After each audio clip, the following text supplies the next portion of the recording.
اللہم صلی علی محمد وعلی آل محمد۔ جی جناب، اگلا سوال۔ ہم جس جانماز پر نماز پڑھتے ہیں اس پر اکثر خانہ کعبہ یا روزہ رسول بنا ہوتا ہے، کیا اس پر کھڑے ہونا چاہیے یا نہیں؟ نہیں کھڑا ہونا چاہیے، میرا اس کے اوپر کلپ بھی ہے، قطعاً نہیں کھڑا ہونا چاہیے۔ یہ تو مسلمانوں نے نادانستگی میں اپنے خلاف سازش کی ہے ان مقدس جگہوں کی عزت کم کرنے کے لیے۔ پہلے یہ مسلح نئے نئے جب آئے تو لوگ ان کو فریموں میں لگوایا کرتے تھے، آہستہ آہستہ زمین پہ اتر آئے۔ تو ایسے مسلح نہیں ہونے چاہیے جن پہ خانہ کعبہ شریف یا روزہ شریف کی تصویر بنی ہوئی ہو۔ یعنی یہ چیزیں جو ہے وہ خلاف ادب ہے، نہیں ایسے مسلح یوز کرنے چاہیے، قطعاً نہیں کرنے چاہیے۔ مولانا رومی کے بارے میں ان کی جو کتاب ہے مثنوی مانوی وغیرہ، اس کو علماء قرآن کی طرح کہتے ہیں، اس کی کیا حقیقت؟ اللہ کا شکر ہے کہ قرآن کی طرح کہتے ہیں، دل میں تو قرآن سے اوپر مانتے ہیں اس کو۔ اللہ اکبر۔ اس کا یہ یعنی ثبوت ہے کہ یہ درس قرآن نہیں دیتے ہیں، درس مثنوی مولانا روم دیتے ہیں، جبکہ قرآن میں کیا ہے؟ سورہ نام آیت نمبر 19، وَأُوحِيَ إِلَيَّ هَذَا الْقُرْآنُ لِأُنذِرَكُم بِهِ وَمَن بَلَغَ۔ اے نبی علیہ السلام آپ فرما دیجیے قرآن مجھے اس لیے وحی کیا گیا ہے تاکہ میں اس قرآن کے ذریعے تمہیں بھی تبلیغ کروں، اور جس تک یہ قرآن پہنچ جائے وہ قرآن کے ذریعے تبلیغ کرے۔ انہوں نے قرآن آپ سے چھین کے آپ کو مولویوں کی کتابیں پکڑا دی ہیں۔ وہ ایک مری کے مولانا صاحب تھے، پیر صاحب بہت بڑے، میں نام نہیں لیتا، آپ کو پتہ چل جائے گا، کیونکہ ہماری اب ایک اکیڈمی کی پالیسی چینج ہوئی ہے کہ ہم اس معاملے میں کسی کے یعنی وہ بالکل ٹریگر نہ ہو جائے۔ ایک فوت ہو چکے ہیں پیر صاحب بہت بڑے، جن کے بیٹے آج کل جداد پہ لڑ رہے ہیں انگلینڈ کے اندر، تو جن کا وہ کلپ بڑا مشہور ہے کہ وہ کہتے ہیں مجھے خانہ کعبہ شریف میں کسی نے پوچھا کہ مجھے وہ طواف کے دوران کی دعائیں نہیں آتی، حالانکہ طواف کے دوران تو دعائیں کوئی نہیں ہوتی ہیں، ایک ہی دعا ہوتی ہے رکن یمانی سے حجر اسود تک۔ پہلا مسئلہ ہی چل لیے تھوڑا دعاؤں تو طواف نہیں ہوتی کوئی نہیں، ایک ہی دعا ہے، ربنا آتینا فی الدنیا حسنہ وفی الآخرۃ حسنۃ وقنا عذاب النار۔ ابو داؤد میں حدیث ہے کہ نبی علیہ السلام رکن یمانی سے حجر اسود تک مستجاب دیوار کے سامنے سے چکر کاٹتے ہوئے دعا مانگ، باقی تو اوپن ہے، آپ جو مرضی کریں۔ تو وہ کہتا ہے مجھے کسی نے آگے پوچھا تو میں نے کہا وہابیوں کو گالیاں دے دیا کرو اگر آپ کو طواف کعبہ کی دعائیں نہیں آتی ہیں، تو یہ بھی ثواب کا کام ہے۔ یہ ان کا کلپ بڑا مشہور ہے، وائرل ہوا ہے۔ یہ وہی پیر صاحب ہیں جن کے بیٹے آپ لڑ رہے ہیں جداد کے اوپر۔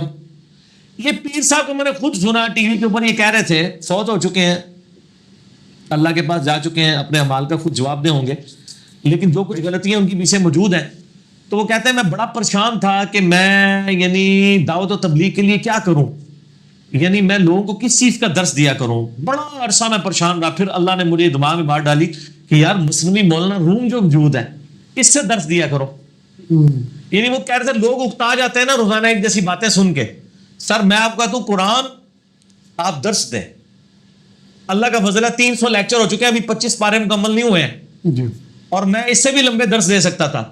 چیزیں ریپیٹ بھی ہوتی ہیں، اتاحٹ کوئی نہیں ہوتی۔ قرآن تو ویسے ہی اتنا یعنی موٹی کتاب ہے تو ریپیٹیشن تو بہت کم ہی اس میں اس طریقے سے آتی ہے، بے شک چاند ایک معاملات میں آتی ہے، لیکن بوریت نہیں ہوتی۔ تو میں اتنا دکھی ہوا کہ یہ کہہ رہا ہے قرآن کو چھوڑ کہتے ہیں مثنوی مولانا، وہ پھر کہتے ہیں کہ وہ جی یہ قرآن کی مثل ہے، بڑے بڑے الفاظ استعمال کرتے ہیں۔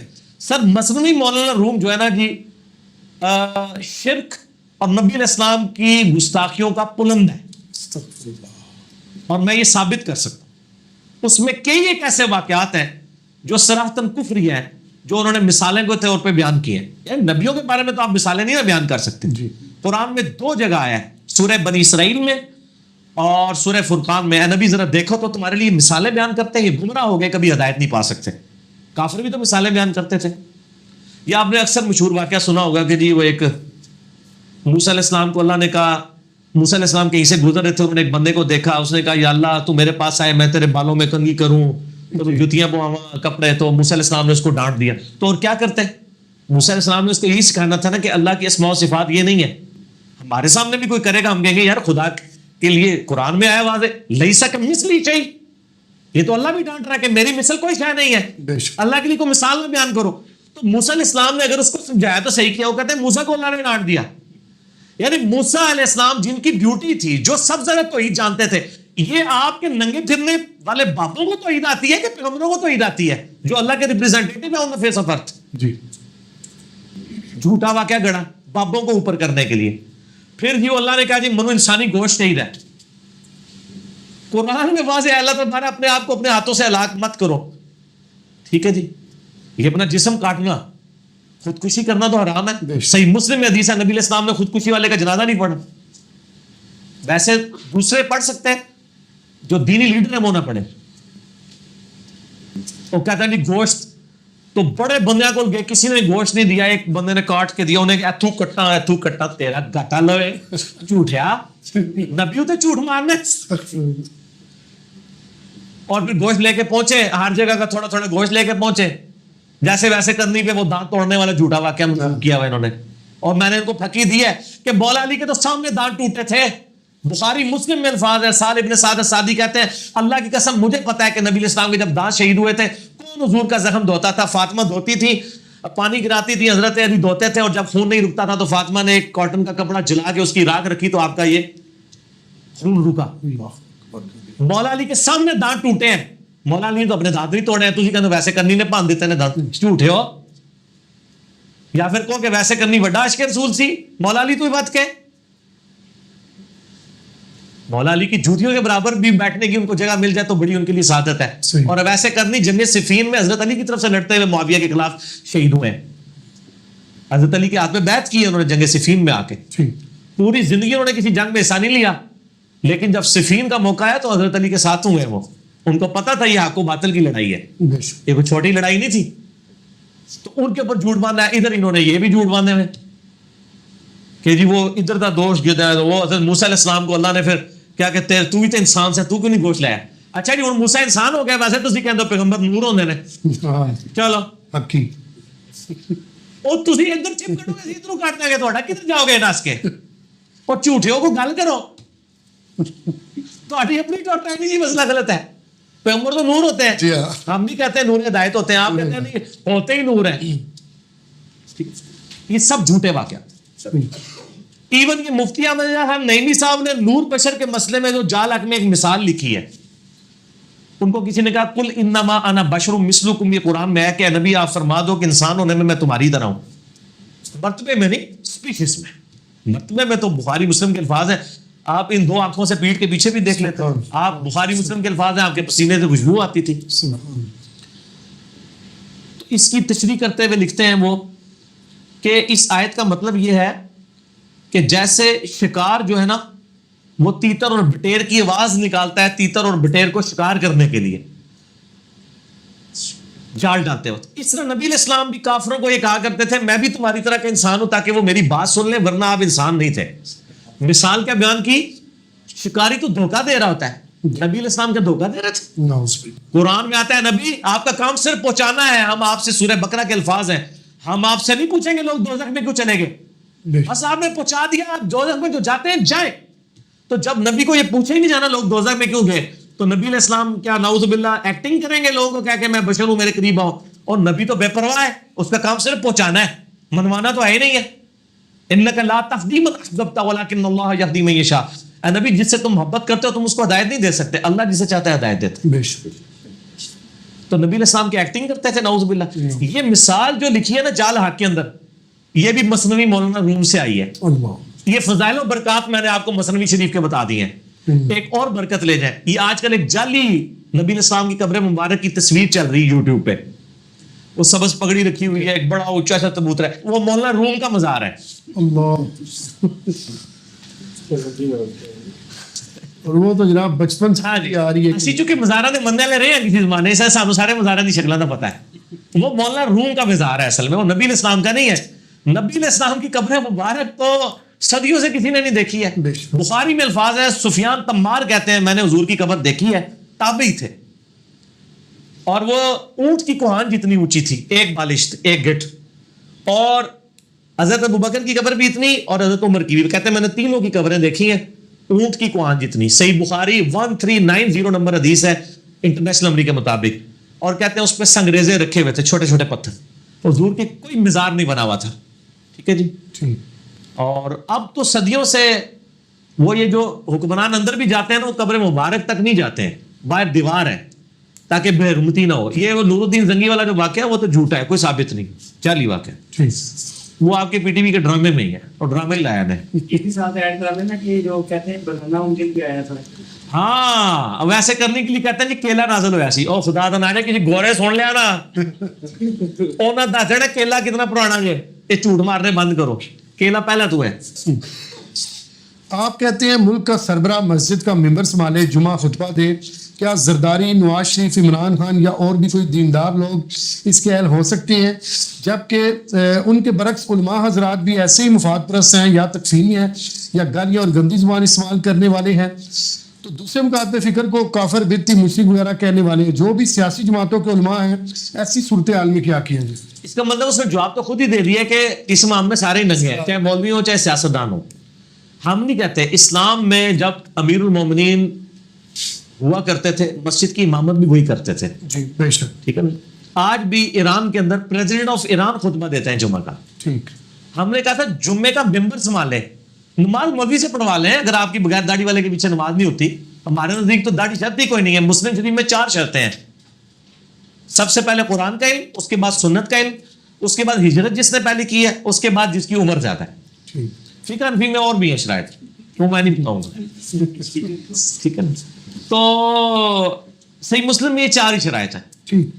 اس میں داڑھی تو کوئی نہیں ہے. اچھا داڑھی کی شرط بتاتے ہیں، جھوٹ بولنے کی نہیں بتاتے کہ جھوٹ نہ بولتا ہوں. جی. جو داڑھی رکھ کے ممبر پہ جھوٹی روایتیں بیان کرے، جھوٹا دین پیش کرے، وہ جھوٹ نہیں نظر آتا. صحیح. گالی گلوچ نظر نہیں آتے. داڑھی میں پورا اسلام داخل کیا. داڑھی الگ سے ایک ثواب کا کام ہے اور ایک مسلمان مرد کے میرے نزدیک، باقی تو سنت کہتے ہیں، میں داڑھی کو مرد کے لیے فرض سمجھتا ہوں. اتنی داڑھی کہ اس کی شیپ اتنی بڑی بھی ہو کہ وہ عورتوں سے اس کی مشابہت نہ ہو. ٹھیک. چھوٹی چھوٹی داڑھی یہ فرض ہے. مٹھی رکھیں، ہماری تو مٹھی سے بھی زیادہ ہے تو زیادہ ثواب ہے. بال چھوٹی چھوٹی داڑھی کافی ہے. شاید افریدی صاحب کی جس طرح کی داڑھی ہے. عامر لیاقت کا نام میں نہیں لینا چاہتا تھا. ٹھیک ہے. تو داڑھی کے اوپر میرا مسئلہ نمبر 33 موجود ہے. وہ کیا بات ہو رہی تھی جس سے میں یہ اس طرف گیا ہوں؟ وہ کہہ رہے ہیں کہ وہ ممبر کس کے والے ہو. تو میرے بھائی سیاستدانوں سے کم از کم یہ خطرہ تو نہیں ہے کہ وہ کفر و شرک کے فتوے لگائیں گے.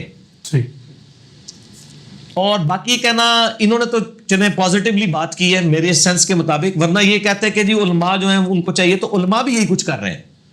کیا کوئی بریلوی اجازت دے گا کہ اس کی مسجد کا جمعہ کوئی اہل حدیث آ کے پڑھے؟ نہیں. وہ کہے گا گمراہ ہے. اہل حدیث بھی یہ کہہ دے گا. تو علماء تو ایک دوسرے کو بھی گمراہ مان رہے ہیں. تو اگر سیاستدان کر رہے ہیں تو کوئی ایسی بری بات نہیں ہے. آپ کا کرنا زیادہ برا ہے کیونکہ آپ نے اسلام سے اخلاقیات نہیں سیکھے. آپ تو اسلام کے ٹھیکیدار تھے، آپ کو تو یہ نہیں کرنا چاہیے تھا. تو حکمرانوں کو تقریر کرنی چاہیے. پریزیڈنٹ آف ایران تہران میں خود جمعہ پڑھاتے ہیں. لاکھوں لوگ جمعہ پڑھتے ہیں، ہزاروں نہیں، لاکھوں. ایران کے اندر ایک شہر میں ایک جمعہ ہی ہوتا ہے اور جمعے کا مقصد بھی یہی ہے. اسلام آباد میں ایک ہی جمعہ ہونا چاہیے، شاہ فیصل مسجد میں. مسلمانوں کی ڈیٹرس ہو نا. جی. حج میں بھی تو سارے عرفات میں لاکھوں لوگ جمع ہوتے ہیں نا، تو اسلام آباد میں نہیں جمع ہو سکتے؟ ہر شہر میں ایک جمعہ ہو. جب بہت زیادہ تعداد ہے تو 2 جمعے کر لیں، 2 ایکسٹریم پہ مسلمانوں کی اسٹرینتھ ہو، اور اس علاقے کے ایم این اے دیں جمعہ. میرے صاحب میں تو عمران خان صاحب کو جمعہ خود پڑھانا چاہیے. بلکہ عمران خان تو ماشاءاللہ تقریر بھی اچھی کر لیتا ہے یار. مجھے تو بڑی خوشی ہوئی ہے اس دن، وہ جو 6 ستمبر پہ انہوں نے جنگ یرموک، جنگ قادسیہ، رومن پرشین امپائر پہ وہ ساری تقریر اس طرح جو ہم آپ کو بتاتے تھے، انہوں نے سب کچھ مطلب وہ رٹے ہوئے تھے، سن تک رٹے ہوئے تھے. تو میرا خیال ہے وہ کسی بھی ایک یعنی ریاست مدینہ اور نبی علیہ السلام کی محبت کا جو کچھ انہوں نے یعنی جس طریقے سے وہ آپ کی سیرت کی بات کی ہے، یہ کچھ ہی تو علماء کر رہے ہوتے ہیں نا. صحیح. تو عمران خان تو تقریر کر سکتا ہے، اس پاس وہ فن ہے تقریر کرنے کا. تو میرا خیال ہے شاہ فیصل مسجد سنبھال لینی چاہیے کم از کم جمعے کے خطبے کے لیے. اور آپ امیجن کریں کہ اگر جمعے کا خطبہ عمران خان دے رہے ہو، بے نمازی بھی نماز پڑھیں گے. سر یہ بہت بڑا افیکٹ ہوتا ہے. عمر بن عبدالعزیز جب حساتی طور پہ بنو امیہ کے خلیفہ بن گئے 99 ہجری میں، تو ایک تابعی کہتے ہیں کہ عمر بن عبدالعزیز سے پہلے چونکہ حکمرانوں کو محلات بنانے کا شوق تھا نا، تو چوراہوں پہ لوگوں کی گفتگو یہ ہوتی تھی تیرے کتنے مکان تھے، میرے کتنے مکان. جس طرح آج کل لوگ کہتے ہیں تیرے کتنے پلاٹ تھے، میرے اتنے پلاٹ. کہتے ہیں جب عمر بن عبدالعزیز خلیفہ بنے نا، تو وہ تو جب جمعہ پڑھانے مسجد نبوی میں آیا کرتے تھے نا، تو ان کے کرتے پہ بھی 10 15 پیونگ لگے ہوئے ہوتے تھے. تو پیراڈائم شفٹ ہو گیا. جب حکمران سادہ کپڑے پہن کے آ رہا ہے، کیا بات، تو لوگوں پہ کیا افیکٹ ہوگا؟ فیشن تو خود ہی مر جائے گا نا. مجھے بڑی خوشی ہوئی اس دن عمران خان صاحب جب ملے ہیں اس کو وفاقی ان کا جو وزیر خارجہ ہے امریکہ کا، تو سمپل اس نے کاٹن کا سوٹ پہنا ہوا تھا. تو سر اب پھر سمپل کاٹن کا سوٹ پہننا ہی جو ہے نا یہ فیشن بن جائے گا. جب آپ کہیں گے میں نے 40 لاکھ کی گھڑی پہننی ہے، ٹھیک ہے جی، میں نے 15 لاکھ کا پرس رکھنا ہے اپنے پاس، اور میں نے جناب وہ 10 لاکھ روپے کی جوتی ہی بنوانی ہے، اور میں نے جو ہے وہ اس قسم کے پینٹ کوٹ سلوانے ہیں مہنگے مہنگے، تو پھر ظاہر فیشن نیچے ٹرانسفر ہوگا.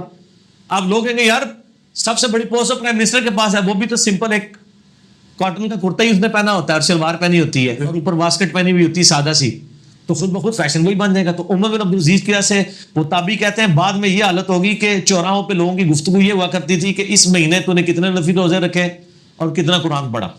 گفتگو چینج ہو گئی، کیونکہ جب باتیں یہ حکمران تو اوپر سے نیچے چیزیں ٹرانسفر کرتی ہے، یہ افیکٹ ہوتا ہے. ٹھیک ہے نا جی، اس لیے ہم کہتے ہیں ممبر جو ہے نا ان کے حوالے کریں، نمازیں آپ پڑھائیں، ایک مولوی رکھ لے ساتھ جو اچھا قرآن پڑھ لیتا ہے، نمازیں پڑھیں، ورنہ آپ ہم سے رابطہ کریں، ہم آپ کو دے دیں گے بندے، کیوں نہیں ہے. ہر شہر میں جو ہے وہ علمی کتابی لوگ موجود ہیں جو نماز بھی آپ کو قرات کے ساتھ صحیح پڑھا کے بتا دیں گے، تنخواہ بھی نہیں لیں گے. ٹھیک ہے نا جی، انشاءاللہ تعالیٰ. تو ایم این ایز اور ایم پی ایس کو کوئی مسئلہ نہیں تیاری کرانا ہے، اور انہوں نے بھی ایک کتاب رکھی ہوئی ہے 12 تقریریں، ہر وہ 12ویں جمعے ریپیٹ ہو جاتی ہے. تو یہ تو M N A M P S جو ہے یہ آج کل کی جو جنگ ہے، بی اے پاس ایم اے پاس، ان کی تو بڑی کیپیبلٹی ہے. یہ اگر آ گئے تو مولویوں کی تقریر سننی ہی کسی نے نہیں ہے، یہ تھوڑی ہمت تو کرے نا. ٹھیک ہے نا جی. تو مسکات خرید لیں، قرآن پاک ایک ترجمے والا لے لیں اور ایک طرف سے شروع ہو جائیں. ٹھیک ہے، تو آپ دیکھیں آپ جیسے جمعہ کو پڑھا ہی سکتا ہے، انہوں نے کسے کہانیاں پڑھانی ہے. آپ قرآن میں آلموسٹ یعنی قرآن حکیم کے جو صفحات 350 صفحات تو بنتے ہی ہیں نا. تو سال میں کتنے جمعے؟ 52. تو آپ روزانہ اگر یعنی ہر جمعے کے اندر آپ 5 صفحے بھی قرآن کے نا عربی اور ترجمہ پڑھ کے سنا دیں، اور تھوڑی سی تفسیر تفہیم القرآن خرید دیں مولانا مودودی کی، 5 صفحے ان کا ترجمہ اور تفہیم القرآن سے تفسیر پڑھ کے ہی بتا دیں، پونا گھنٹہ تو لنگ جائے گا. تو آڈے ورگا جمعہ ہی نہیں کسی نے پڑھایا ہونا. اور نبی علیہ السلام کے جمعے کا خطبہ بھی قرآن کی آیات ہوتی تھی. تو لیں ان سے میں پر فوراً لیں. تنخواہ ان کی بند کریں. ان کو کیا آپ گھر بیٹھنے کی جیسے وہ گوسٹ ٹیچر ہوتے ہیں نا، گوسٹ علماء بنا لیں کہ یہ گوسٹ گھر تک ہی رہے، یہ ان کا سائے جو ہے نا عوام پہ نہ پڑے. تنخواہ ان کی باقی رکھیں. ٹھیک ہے نا جی، نوکری سے نہ ان کو فارغ کریں، برات دیں، سب کچھ دیں، لیکن ممبر ان سے لے لیں. اور میں کہہ رہا ہوں اس پہ راضی بھی ہو جائیں گے وہ. ممبر کو چھوڑتے ہی تنخواہ کی وجہ سے نہیں. اگر آپ کہیں گے نا کہ یار تنخواہ تو اڈی ہوئی ہے، لیکن پھر بھی نہیں چھوڑیں گے، کیونکہ تنخواہ تو ڈکلیئر ہوتی ہے 10,000، باقی ہوتا ہے چندہ. میرے پاس اگلے دن ایک مولانا صاحب ملنے آئے تو وہ بتا رہے تھے تنخواہ پوچھی، کہتے 10,000. تو آئے گاڑی میں تھے، ڈرائیور بھی ساتھ تھا. تو یہ 10,000 اللہ کی برکت ہے، اللہ کی مہربانی ہے، ڈرائیور بھی رکھے ہے. ٹھیک ہے جی، گڈی پانی پاندے ہونے نے، ڈرائیور بھی فیس بل ہی ہوئے گا نال. تو گڈی بھی جڑی ہے وہ مطلب انہوں نے 2 نفل پڑھا ہوئے گا، تو اینج مسلح چکا ہوئے گا، گاڑی کی چابی تھلے پئی ہوئی ہوئے گی، وہ جا کے بعد انہوں نے چک لی. انج ہی آئی ہوئے گی نا گڈی.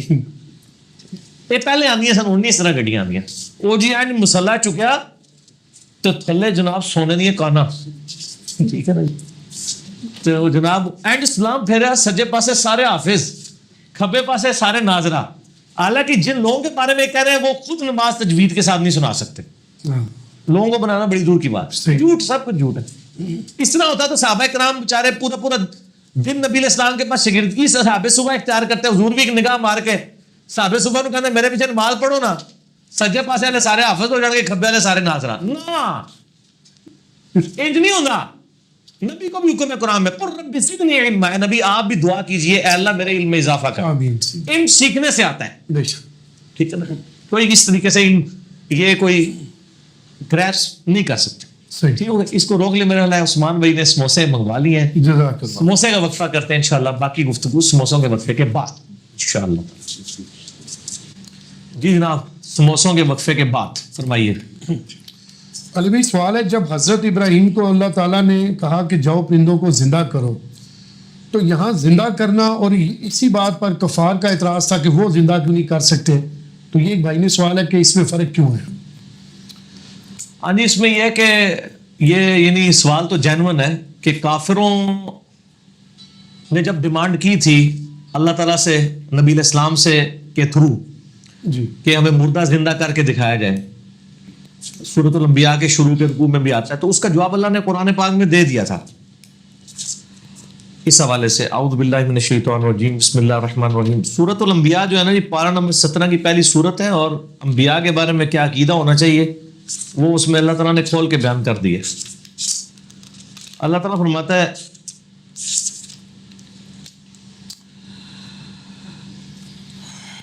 اعوذ باللہ من الشیطان الرجیم بسم اللہ الرحمن الرحیم.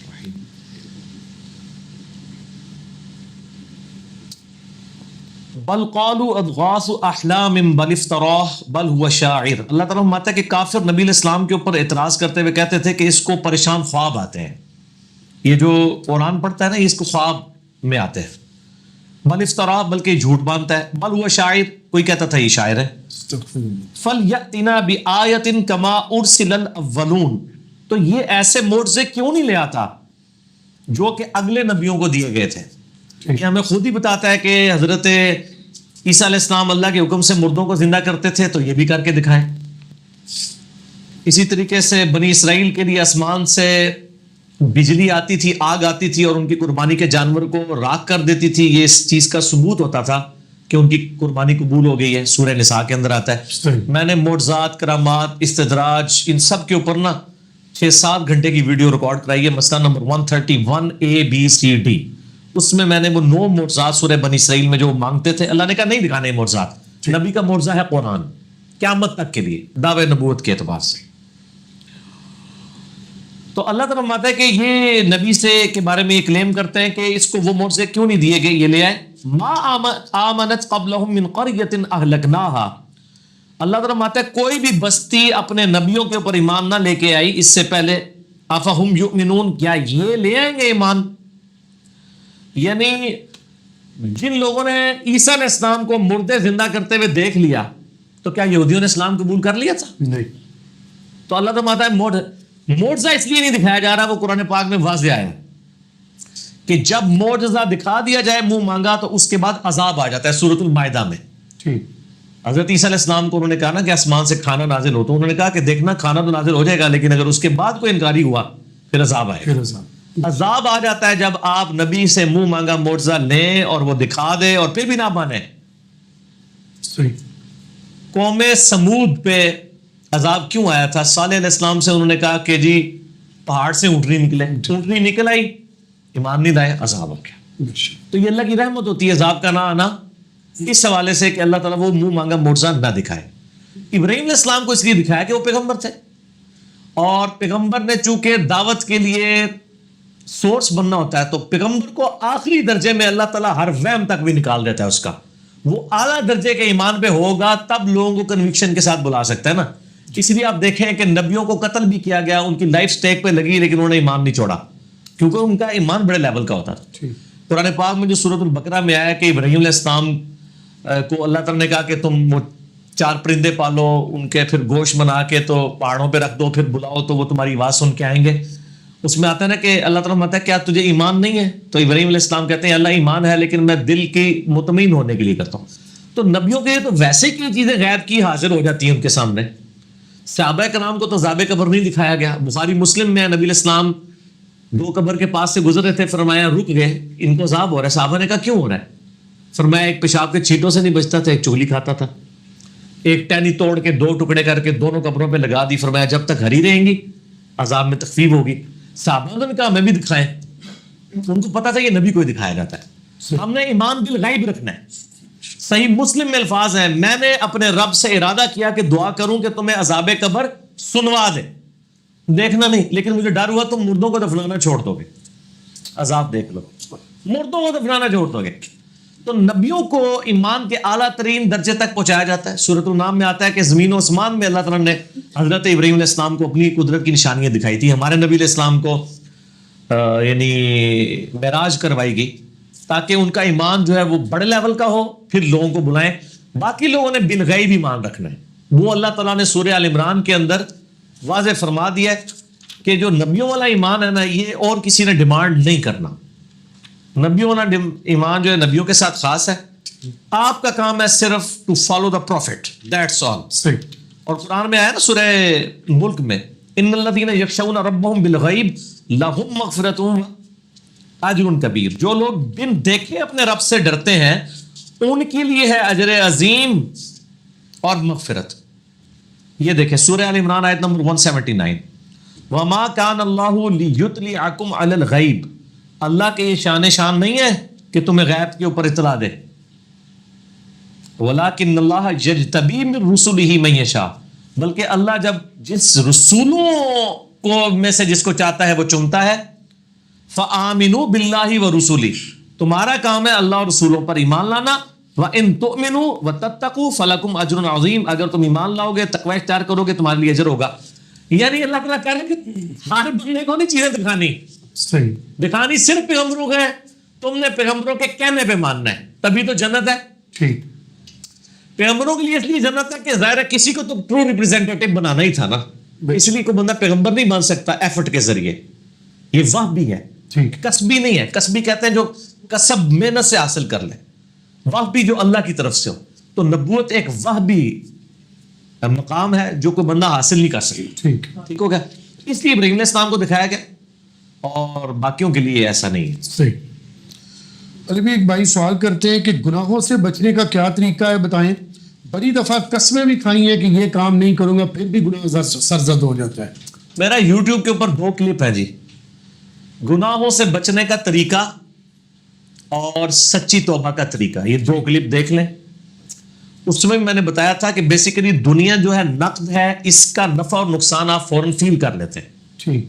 مثال کے طور پہ آج اگر کوئی شخص زبان پہ کوئلہ رکھے تو زبان جل جائے گی. بے شک. لیکن حرام کا مال رکھے, چاہے حرام کی کمائی سے ہو یا خنزیر کا ٹکڑا کوئی ادھر بنا ہوا خنزیر رکھ لے زبان پہ, گرما گرم نہیں ٹھنڈا کر کے ایرا سڑ جائے گی. وہ تو کوکڑ والی بھی سڑ جائے گی. ٹھیک ہے, تو کیا زبان جلے گی؟ نہیں.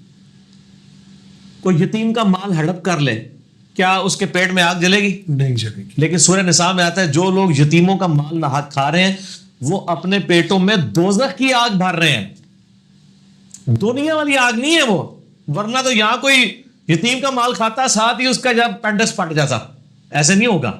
دنیا میں اللہ تعالیٰ نے آپ کو آزمائش میں رکھا ہے. دنیا میں صرف مورل لاز کو ڈورمنٹ رکھا ہوا ہے, ایکٹیو صرف رکھا ہوا ہے فزیکل لاز کو. کوئلہ رکھے فزیکلی جل جائے گا, حرام کا مال رکھے نہیں جلے گا. یہ مورل لا ہے, اخلاقی قانون ہے. آخرت میں مورل لاز ایکٹیو ہو جائیں گے. دنیا میں جنہوں نے یتیموں کا مال ناحق کھایا ہوگا ان کے پیٹ میں دوزخ کی آگ وہ بھڑکے گی, وہ مال ہی دوزخ کی آگ بن جائے گا. یہ گناہوں سے کیوں نہیں جان چھوٹتی؟ کیونکہ آپ وہ سارے لاز ہیں مارل.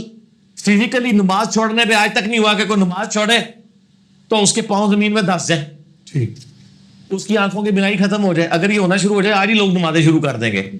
اگر کوئی ہاتھ سے برا کام کرے اسی وقت ہاتھ پہ فالج گرے اور دوبارہ اٹھے ہی نہ, سر آپ کسی کا دیکھ لیں تو آپ بھی ہاتھ سے برائی کریں گے. صحیح. یہی تو اللہ نے پردہ رکھا ہے, ان الذین یخشون ربہم بالغیب. بن دیکھے جو رب سے ڈرتے ہیں ان کے لیے اجر ہے, دیکھ کے تو سب نے مان لینا. چونکہ دنیا جو ہے نقد ہے, آخرت ہے ادھار, نظر نہیں آتی, اس لیے آخرت کے بارے میں کہنا خیر ہے معافی کر دے گا, اس لیے انسان گناہ چھوڑتا نہیں ہے. اس کا میں نے فارمولہ بتایا تھا, اس میں بھی آپ کو بتا دیتے ہیں.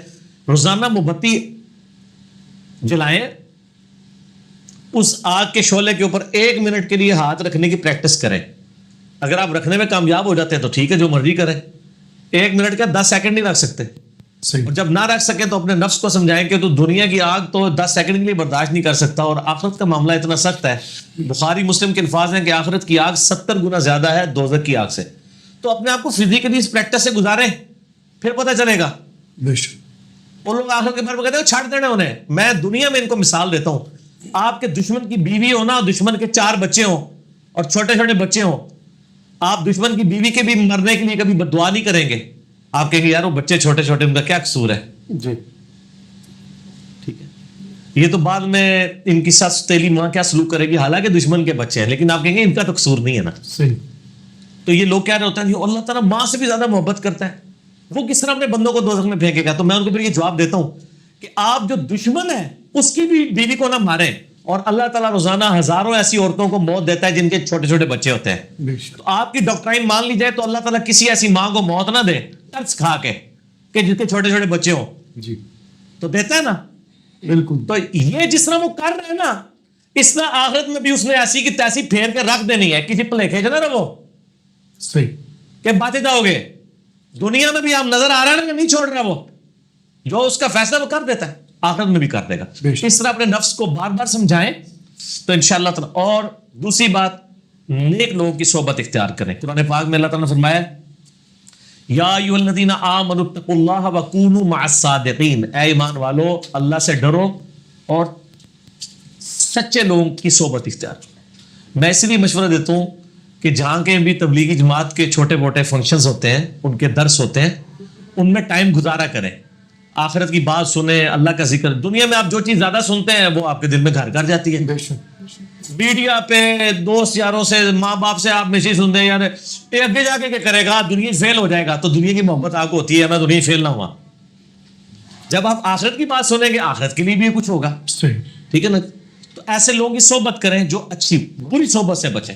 ٹھیک. اگر آپ کی صحبت بری ہے نا تو وقت کا پیغمبر بھی آپ کو چینج نہیں کر سکتا، اس ذہن میں رکھیے گا. اور اگر آپ کی صحبت اچھی ہے تو وقت کا فرعون بھی آپ کو برائی کے اوپر نہیں لگا سکتا. سبحان. وکونوا مع الصادقین. مغرب کی اذان کا وقفہ کر لیتے ہیں انشاءاللہ، اور باقی سوالات کا سلسلہ بعد میں شروع کریں گے انشاءاللہ. جزاک. ہاں جی، اذان مغرب کے وقفے کے بعد اگلے سوالات. علی بھائی سوال ہے، پودے درخت لگانے کے بارے میں کچھ دینی لحاظ سے فضیلت بتا دیں اور لوگوں کو ماحولیات کی خرابی کی وجہ سے تھوڑی ترغیب بھی دلا دیں. جی ہم تو بڑے خوش ہیں، پرائم منسٹر نے اناؤنسمنٹ کی ہے یہ درخت لگانے والی، یہ بڑی بہت پہلے ہو جانا چاہیے تھا.